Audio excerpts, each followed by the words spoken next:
Hello everyone, welcome to another YouTube video. So, in this episode, I want to talk about activism. So I call myself the vegan activist because when I first went vegan, there was this burning desire to share the information that I'd collected. There was this feeling that if people knew what I knew, and if people had found out the things that I'd found out and come to the same realizations that I had, they would make the same decision as me. And if they could just feel what I felt, and if they could just see the world in the way that I saw it in those moments when I decided to be vegan, I thought almost everyone would do the same. They'd make those choices.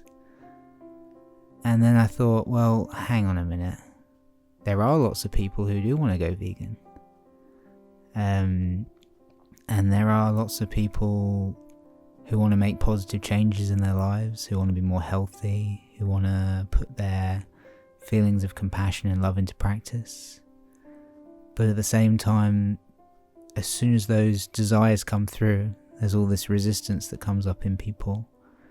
And the resistance brings up loads of fear, and as soon as that fear enters into people's minds, they don't feel confident enough to be able to make those changes, or they decide to make small changes that eventually sort of fall away and they give up on.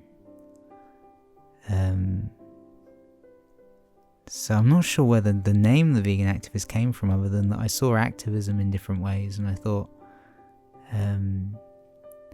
there must be a way of me sharing this message and making it a big statement to the world, to say, this is something that's important. This is something that is worth speaking up about.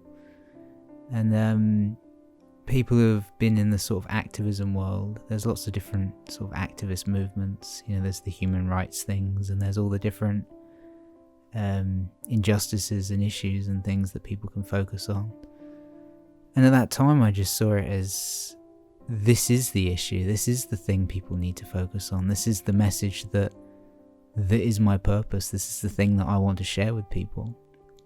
And I was desperate to share it in whatever way I could, and out of that yearning, that feeling of wanting to extend out, the feeling of, it was a triumph of saying, actually I didn't know and now I know, and then I changed.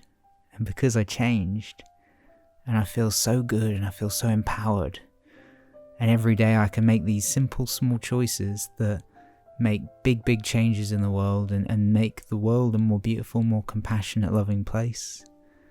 And I felt so energized by that, and I thought the world needs to see it. And so when I saw videos of traditional activists, you know, in marching in the streets and doing things and speaking up, and I saw the speeches like Gary Yourofsky, people talking about what's going wrong and what we can do about it, I thought, I want to do that too. So yeah, activism.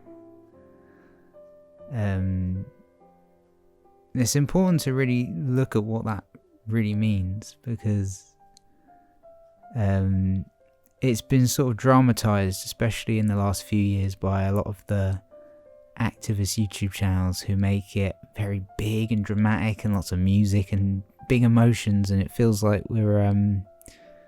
it's becoming very glamorous, the idea of activism, which is nice because it's inspiring and it gives people that feeling of, yeah, the world's changing and everything's positive. But unlike the idea of someone does a speech and it changes the world, it's really a lot of small changes, a lot of very simple actions. It's having those little conversations with people that add up over and over again, where they eventually hit someone in that place that makes them just realise that certain things are the way they are, and that there must be another way. So one of the things I always found was that when people watch videos, even of my videos, and people said they go vegan, it must have taken their mind from the state of, I don't like veganism and I don't know what veganism is. It must have taken them hundreds and hundreds of little steps to take them to the place where they say, this is enough, I've had enough, and I'm ready to change. Sometimes it's those little niggly places that that make you feel like your life isn't in alignment. There's something that you want to change, something you're dissatisfied about, something that you want to express but you don't really know how. Or it's sort of health challenges where people feel like they'd like to be more healthy. People would like to live a more congruent lifestyle, but they don't know what to do. And there's a lot of, I want to change, I want to do something. People have all these sort of New Year's resolution plans. The world and the advertising companies are very good at sharing lots of things you can do to transform yourself. And whatever it is that drives us is a valid experience. Whatever it is that we want to do is a valid experience. But in a lot of ways, people's creative, passionate energy has been redirected into more superficial, meaningless modes of expression. And that's kind of taking people away from making these big decisions that do have a big impact, of connecting more with love. And it's really just a lot of distractions.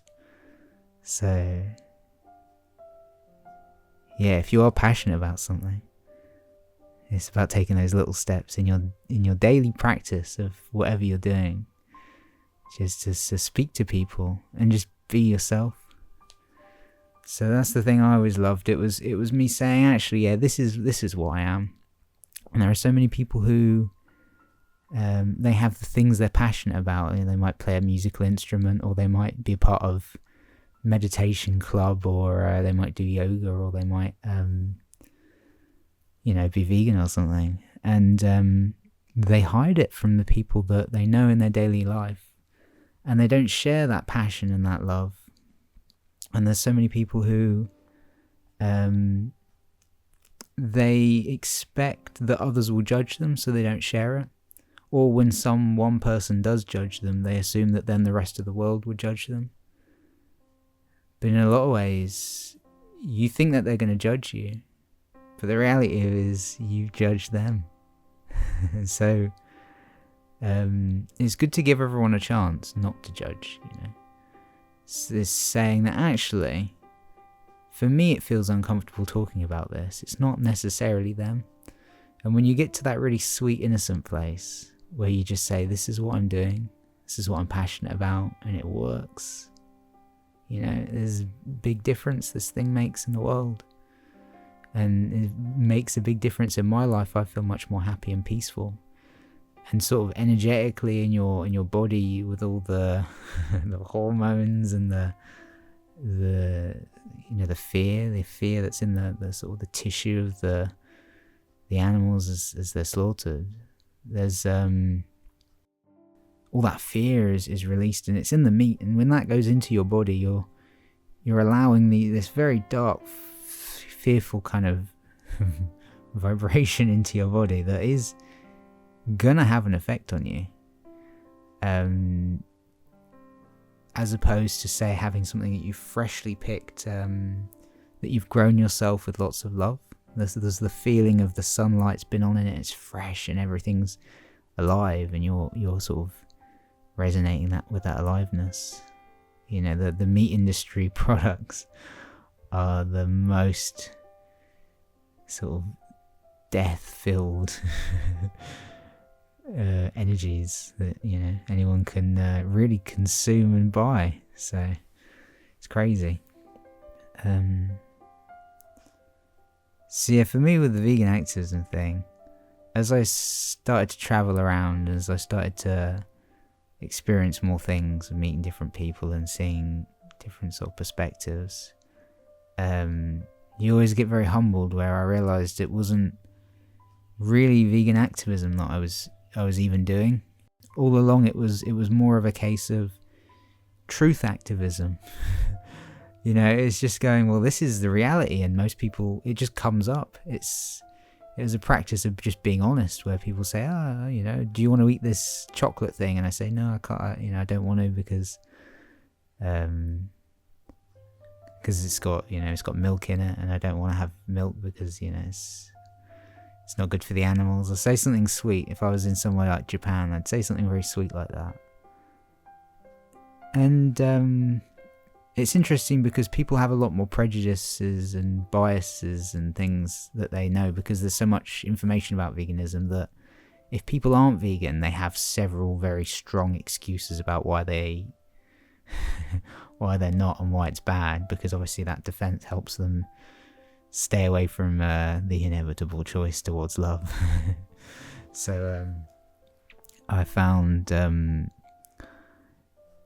places like Korea and Japan, because there wasn't such an association with veganism, it is starting to get into the mainstream a bit more now, and the propaganda, the anti-vegan propaganda, is appearing a bit more and more, and it's not like it was a few years ago, I think. However, as I was expressing veganism and the principles of love that guide these kinds of choices, as you speak from the heart, you realise that everyone resonates with that message, really, regardless of where they're at. Because it's this idea of saying, I didn't realise about certain things. I looked into it. I was interested and curious. I let the curiosity lead me. And out of that curiosity came a series of realizations. And those realizations led to me saying, there must be another way. There must be a better way. There must be something else. There must be a more peaceful, more loving, more healthy option than this that I'm looking at and that I'm experiencing and that I'm learning about. The meat industries and the animal industries and the fear propaganda and the control and all these things. And when you pray from your heart and say there must be another way, veganism is the other way. And living a more peaceful, compassionate, congruent lifestyle, this is the solution. So, that beautiful message does just come out in a really natural way that I found. And I never had to really preach to people when I was traveling. It was enough to be who I am and allow that to sort of be a shining presence. And out of me being calm and me being content and happy and being joyful and healthy and all these different things, it's a feeling of safety that others recognize intuitively. And generally, when people's lifestyles aren't congruent and they're not aligned with love and peace and joy and justice and freedom and all these nice things, when they're not that, you're just kind of dissatisfied, and there's this sort of uncomfortable emptiness, this sort of longing of if only things could get better, and if only I get this thing, it will make me feel this way. And there's this sort of empty scratching and scrapping for hope. And when you meet someone that has the thing you're looking for, that sort of peace and that congruency, the authenticity, and it's the alignment with the principles of what you believe in. Most people just haven't really been taught how to align their principles of how they live and their mindset and their simple daily actions. Generally, we've been taught a load of silly, I want to make the world a better place. And it's going, well, if you do this, this and this, if you just recycle and if you do these things. And generally it's people have the yearning and the feeling of a thing that they want to do. And then out of that feeling, the propaganda machine and the televisions and the news and the advertising says, you have a feeling for this thing and we have the solution for you. if you want to feel like a good person, because you are a good person, really, everyone has that, you know, especially the young children, they're full of that love, that curiosity. But, you know, if you want to be curious and you want to express your love, then do what we say, you know. That's, I mean, the meat industry said it. You know, they said the happy meal. They said, if you want to be happy, come and buy our burgers, come and buy our products. You know, if you want to feel confident, etc., buy our whatever product. If you want to feel like you're making a difference in the world, donate to our charity or whatever, you know. And there's all different kind of forms of it. And one of the things I always disliked about charities, as much as there's lovely animal sanctuaries and things, and charity itself is an expression of love and a form of compassion, it's just extremely disempowering. So when you're saying I have to pay someone else to do the charity that I can't do, you're really giving someone else the power to do it. And obviously, whether or not they do that charitable thing in the way that they explain or that you believe with your expectations, whether or not it's actually, you know, good and charitable, then obviously that's another question. I think when it gets to the mainstream charities, it's a bit more corrupt. Obviously, in the humble sense of, you know, the grassroots activists and the animal sanctuary people and people like that. Obviously, there's a place for all of it. But I always thought to myself when people were asking me for charity, isn't it best for me to use my time, money, and energy to do the charitable things to the beings that are in need in the way that suits me, rather than just paying you to do it all for me? Because I don't know if you'll do a good job. And I know that if I was going to do something, let's say it's like, I don't know, it's save the whales or something. You know, pay us and we'll save the whales. As much as people don't necessarily have the capacity to do all these things at once, wouldn't it be beautiful if we could say, go to an area, if it was within our sort of capacity to go to that area where there was conflict, and try and educate the people who are harming the whales or doing something like that. And when you start to think, actually, is there a way that me, in my experience, I can make a difference? And then when you do that, you don't have this feeling of guilt of, oh, I wish I could do more, I'm not doing enough, so I have to give money to people so I feel like I'm doing enough, which is understandable when people build very busy lives with lots of responsibilities. But sometimes there's these very simple actions that give you that feeling of it is enough. And simple things like the posting on the social media platforms and having little conversations with people make a bigger difference, I think, than people realise. And it's just being there and listening to people in their struggles, and it's also being very patient with people. I think the biggest activism tip that I like to share is it's realizing that they're at where they're at and you're at where you're at, and they're not where you're at. And in every aspect of life, we can be marathon runners and we can be toddlers who are learning to walk, or just crawling around babies.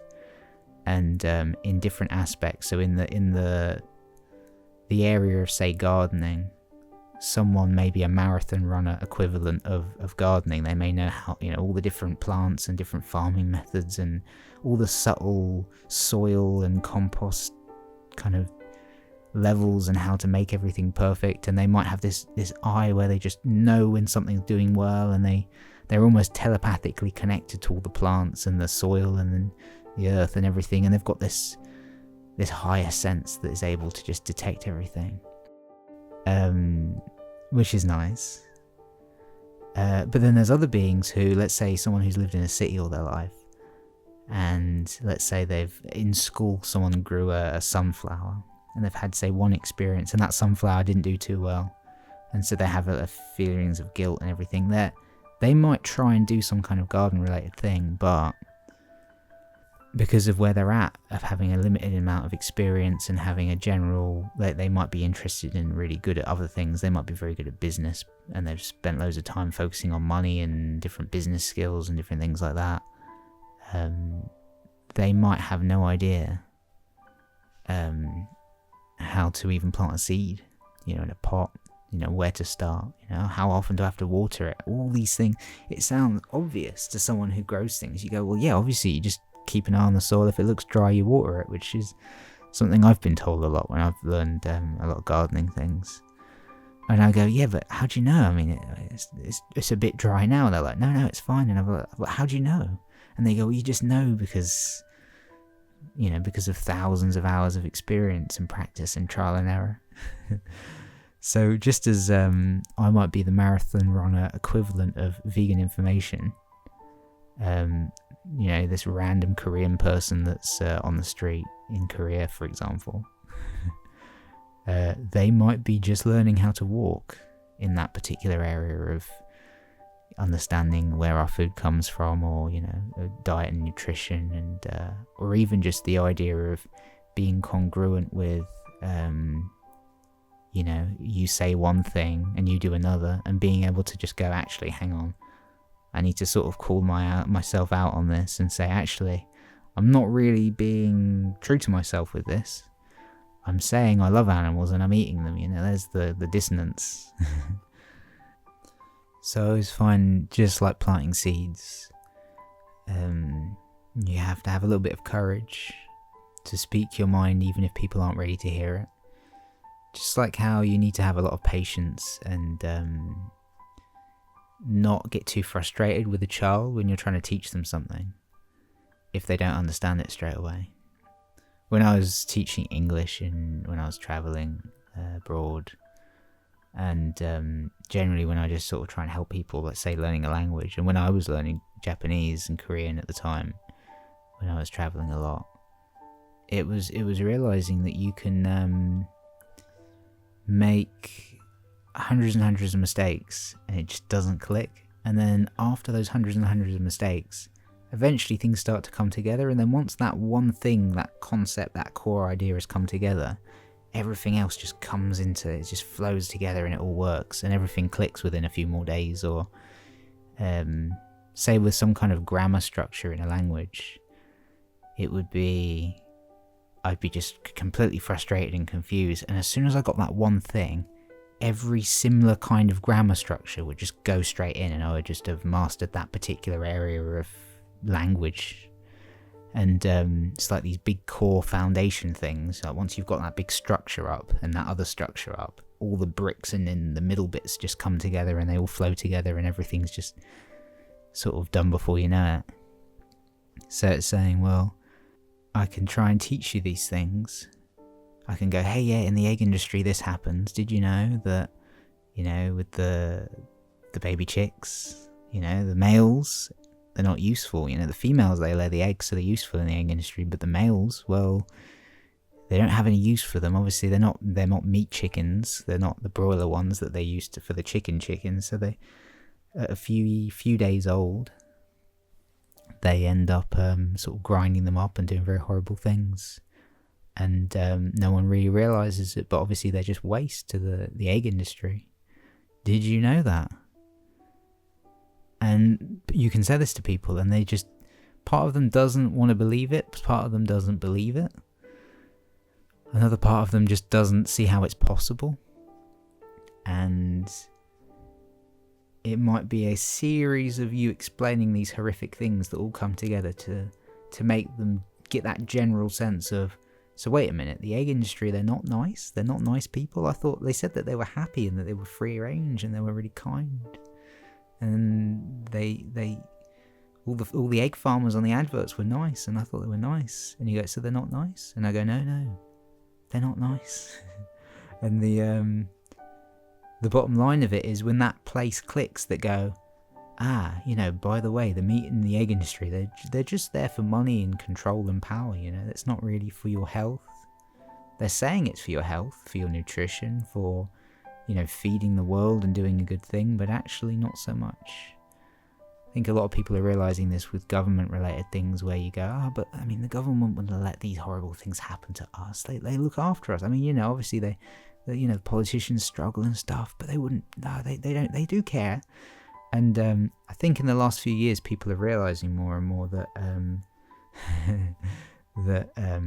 it's not really, it's like a one-sided unrequited love, like an abusive relationship where one side is oh, I love you, I trust you, everything's fine, and the other one's just sort of getting away with just doing very mean things constantly. And it takes a long time for that person to realize, but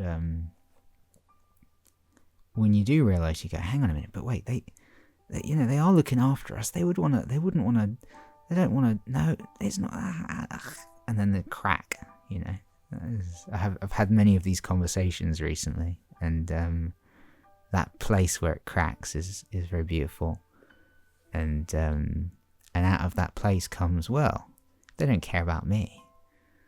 There's certain things I can do now that I didn't think I was allowed to do before. Like there's certain rules that I was complying with unnecessarily. I was kind of just being a very good boy or a very good girl, and I was following along with what everyone did just because I thought that, they were all out to help me and stuff. And it's going, actually, you want to take your power back to yourself, take your sovereignty.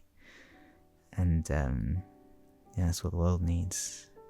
Take your sovereignty. Make use of the freedom you've got. Have gratitude for it.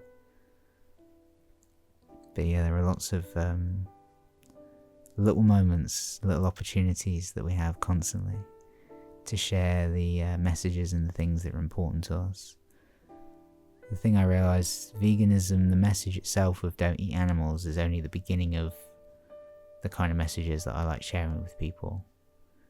Because there is, as you go down the rabbit hole of, what have we been lied to about, If the meat industry stuff's like that, well, what about some of the other industries? What about some of the other systems that we've trusted in and believed in so deeply, so innocently? And you say, well, let's find out the truth. And this truth-seeking and freedom-seeking energy and this desire took me straight into the vegan thing, and then beyond that into saying, well, what else is there, what other things have I been sort of brainwashed and indoctrinated into that aren't true and that I want to change? And so when you start onto that kind of freedom-seeking, truth-seeking journey, you find out that there's more, and you want everyone to feel that empowerment that comes from knowing and then saying, well, what can I do about it? And what is the other way, and what's the alternative? And as you go through it, sometimes you have to be a pioneer and realize that there aren't necessarily ways to get around things. Just like for people who went vegan and were in the vegan kind of world, before the social media time and before all the sort of convenient vegan labeling of things, there was that time where a lot of the vegans had to really pioneer in terms of recipes and figuring things out, even nutritionally wise, going, well, we don't really know if this is healthy or not, but we just really want to save the animals, And now there's all this nutritious food everywhere, and nutrition advice, and vegan doctors and all this kind of stuff that's very reassuring. But the beautiful thing about the pioneers of vegan living, the pioneers of vegan living, in the Western world in the last 100 years or so, those people relied on faith and love, whereas now it's, you've got constant reassurance that everything's fine. There's food in England especially, there's food everywhere, there's vegan labeling, everything's convenient, it's super trendy, every place has vegan milks of 7 varieties, and the vegan message itself, nothing's particularly shameful about it anymore. It's all very fun and trendy, and you don't really need any faith with a vegan thing. You just go, I'll do it, and it's no difference. It's like so easy, which is lovely. But then the faith and the love that came, it was more sweet back at the time when people just did it for that love, that these animals, something, there's these animals deserve to live, and we can definitely, there must be a way that we can live happily and healthily without having to take their lives, take their joy. There must be some other way. What if these plants will be alright? Let's have some potatoes instead. And I think the thing about all the worries that people have about protein and things, a lot of that is generally you can blame it on the meat industry's propaganda and advertising, because the dairy industry says, oh, you're not going to get enough calcium, so take our product. There's no way of getting calcium other than our product is generally their marketing strategy. Watch out, your bones will break if you don't have our milk is the idea. But if you think about it, before their big ad campaigns, people didn't worry about calcium and probably just were reasonably healthy and happy. And turns out calcium does come from many, many, many different food sources, such as leafy greens and seeds and nuts and tahini, lots of things. So one of the things I found in my experience with vegan activism was sometimes the big protests and the big events were really just an excuse for me to avoid the little expressions and the little moments that I was scared of.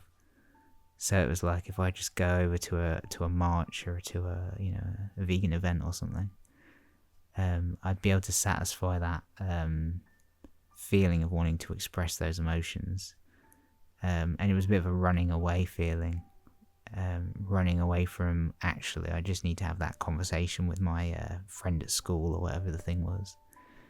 And the friend at school that was, wasn't ready to hear it. I was just scared of not pleasing that person, or not being, possibly them judging me, or me feeling like I wasn't good enough, or not feeling like I had enough information. So sometimes it's saying, in my own life, why am I afraid to say I'm vegan, to like my gran, or, the co-workers or the boss or something. Like, there's these little places where you're a bit ashamed of not being congruent. And I found that as I became more congruent in bringing the vegan message and the vegan lifestyle into every aspect of my life, it meant that the need for these big things, like even like making videos and social media posts and things, big events, or saying, going to an animal sanctuary and volunteering and things, there wasn't such a need to do these things, because I knew that in every aspect of every day, my vegan love was just flowing through. It just came into the passion of, hey, would you like some energy balls? I've made these yummy energy balls. Oh, I'm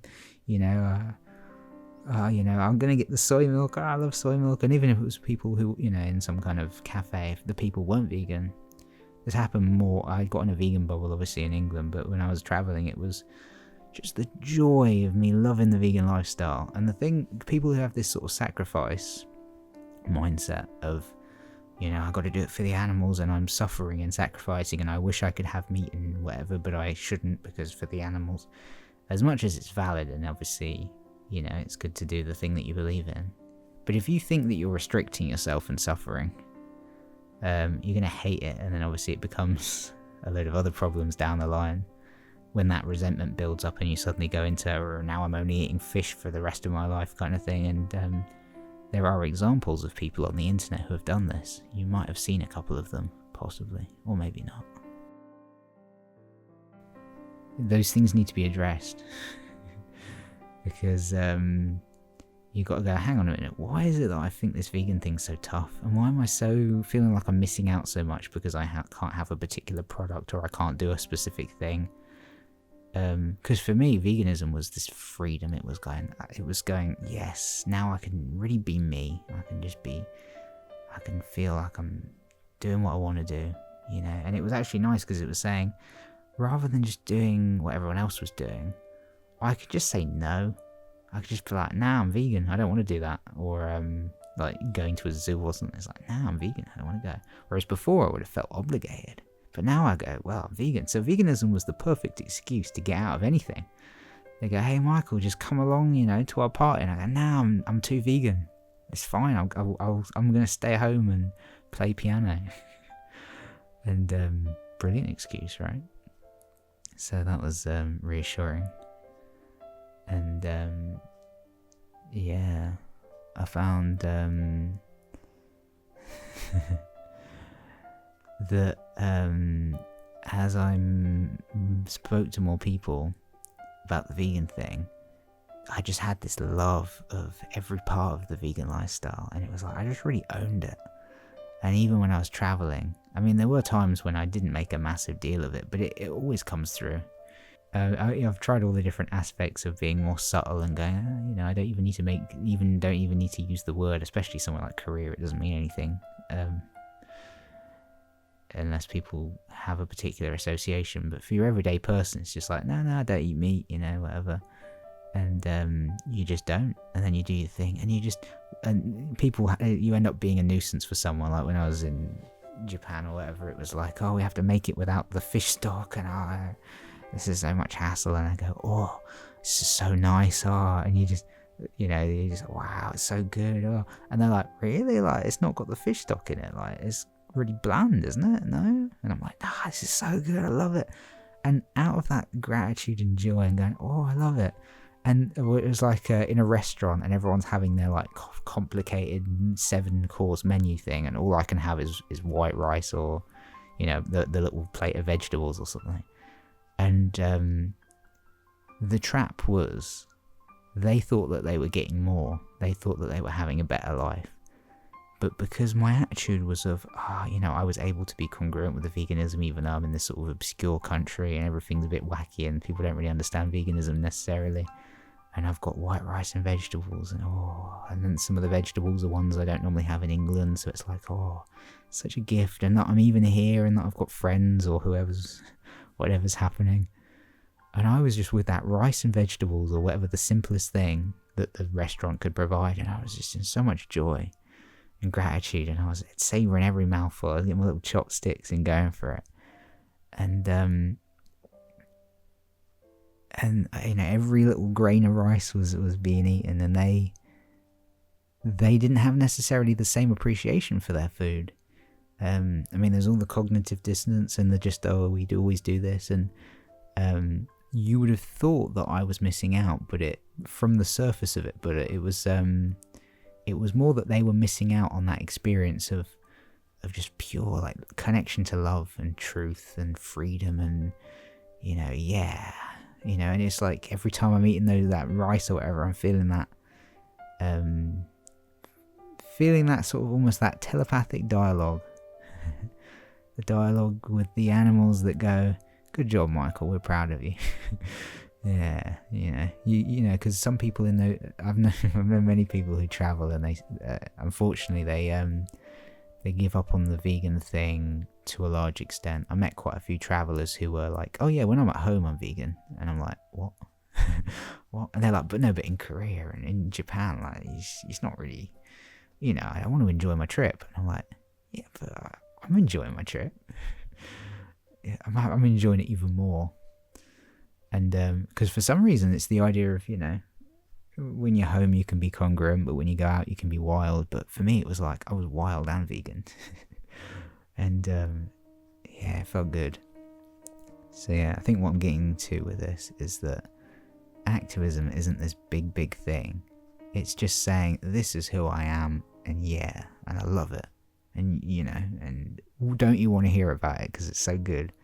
And I could tantalize your mind and taste buds with just how delicious my lifestyle is. And I think it's really just being like I'm like the perfect advertising agency for veganism. Yeah. So one of the big things I realised is that the activism thing isn't about doing different actions than you'd normally do. It's not necessarily about going to speeches and marches and doing special things for veganism, for the animals, or the Save movement, going to the the protests and the slaughterhouse events and the vigils and things. I realised it was just saying I don't need to do new things. I can just do all the things I always did and just add veganism to it. You know, the skills I already have, and just fuse it with my vegan love. And I actually hadn't really done this for a long, long time. Even in the sense where, like in my YouTube channel, I'd never included any of the other aspects of my life because I just wanted to be very pure and simple. And, you know, one pointed with, you know, vegan truth, you know, vegan animal stuff, and this is how you go vegan and why you should be vegan and how to vegan and vegan. And, you know, I've probably said that word more times than most other words. It's almost unfortunate because if you think about it, people who are searching on the internet, let's say they search across someone who's like a guitar player, a musician or something, there's plenty of people like that. And let's say on the same channel as where this is all this beautiful music and this creative, you know, art or whatever the thing is, they suddenly find a video that goes, oh, you know, my vegan lifestyle for 20 years. And they're like, what? Whoa, your music's way good. How can you be vegan? And they watch the video and it's from the heart, like, hey guys, I'm a been guitarist for a long time and I'm a vegan, you know. And that video is the thing where you go, I really respect you, but I don't like veganism. But what you're saying makes sense. So maybe I do like veganism now. So maybe I'm on team vegan too. And then that's something that opens your heart in a direct way, rather than necessarily, you know, go vegan and this is why you should do it because animals are suffering, you know, which is also a good approach. Yeah, sometimes works, but yeah, I think find your passions and your dreams and the things you love, and just you know, it's like you're an artist, vegan paints. You're a musician, vegan violin bows. Hey guys, look at my cool, super expensive vegan violin bow. Yeah, for the animals. You know, there's sort of these little things. It's like sort of fun. Vegan drummers. But yeah. And then the other thing that I has been a big part of my life is this idea of the sticker activism thing. Which I loved. I loved for what the amount of empowerment that it gave to people. Rather than people needing to do big things, they could take the stickers in their pocket, and then that sort of sticker possibility in any scenario became, I can do activism without having to confront people. Because the confronting people, especially if you have more of a quiet, reserved, introverted, shy personality, if you're in an environment where you feel like you want to share that message, you don't have to, you know, jump into a lot of fear and say, oh, hey everyone, actually I'm a vegan, you know. Some people aren't ready for that experience, and as much as I have always enjoyed speaking and I've always felt confident and eloquent enough to be able to express the vegan message, sometimes the simple thing of saying, I just want a bit of a simple fact, a little nugget of something, you know, like, I don't want people to have dairy, the cows, and you go, some simple message. And the thing I loved about the stickers, and there's loads of stickers now that people are making and that I see stuck around everywhere. It's the, you know, the one simple fact of, say, like in the egg industry, they grind up the baby chicks. And, you know, you just want people to know that, because if they knew it, they probably wouldn't eat the eggs. So if you think, well, if that's in the egg section, it's the anti-propaganda, because the egg industries have said, you know, these are happy and healthy and they're good and everything's fine. And people believe it because they're, you know, sweet and naive and innocent and never really questioned it, and they've not been trained to question, because the schools and the society has generally said, don't question, just follow along and sit down and do as you're told. And people are just complying to that because they've not broken out of it yet, and bless them, it's okay. And you know, eventually people will break out of that. So I think if we can just break up the propaganda with the reverse of that, which is the truth. Yeah, the sticker thing was really important to me. It was more than just sort of selling a little bit of merchandise, you know, to pay for my tofu. It was this, it was really a big giant kind of advertising campaign for the Vegan Truth, where I just had these core bits of information and we just sent them around the globe, literally. The whole world had them. I've posted so many of those stickers and I see them everywhere now, and it's it was this simple idea of like, there's about 8 bits of information that if people knew, you know, they would think. Just that simple, like, actually know, you know, bit of information. Even if it's just like, I just rethink this idea, you know, just, is it really good, you know, in the dairy industry? Like, do you think it's kind, like, to the mums, you know? Don't you think that maybe the babies are taken away from the mums? And if people don't know that, then, you know, you get one of these stickers and you stick it in the dairy section, and, you know, the supermarket people maybe take it off. It's considered vandalism or whatever, but very innocent. It's very non-problematic with the stickers, which is what I always found. It's very cute and cheeky and it's fine. So, it's one of the things I always found empowered people. Ultimately, the meat industry adverts on the street and in the supermarkets and things, it's vandalism in its own way. And it's like, I didn't ask for all this horrible lying propaganda in the street when I'm walking around and trying to enjoy my life. And you just intruded on my life with all these messages and things. So I go, well, if that's going to be the situation with that, well then let's just counter it. So we just stick a thing over everything. So, yeah, I think it's nice. It also brings that, like, that rebellious energy out in people, that people who are very compliant and kind and gentle, and the idea of I'm kind and I'm a good person, so I shouldn't do a naughty thing kind of thing. I think it's getting the vegans more rebellious is a good idea. Rebellious, but with the fiery love, you know, rather than just being kind of angry and resentful towards the world. But now's the time of revelation. All the information is going to be revealed. Everything's going to be clear. People have to face the, you know, what the choices they're making and what those choices have as effect. You know, the effects of those choices. People need to look at, you know, what is it I'm doing, and you know, choose again. Here you are. This is what you're doing. Choose once again. Choose another time. See if there's another way of you know, living life. And when you choose again, you say, what's the better option? And for me, this my life's work is just going, well, here's the other option. And it feels great. Yeah, boom. But yeah, so that's my chat for today. I feel very happy being able to share through this medium. There will be more videos. I'm actually really enjoying this. Hopefully there's some people who benefit from this and enjoy it. I'm just going to keep going into this flow because I know that there's some things that I want to express, which is sort of nice for me, and I know that some people need to hear this, and it doesn't matter when people listen.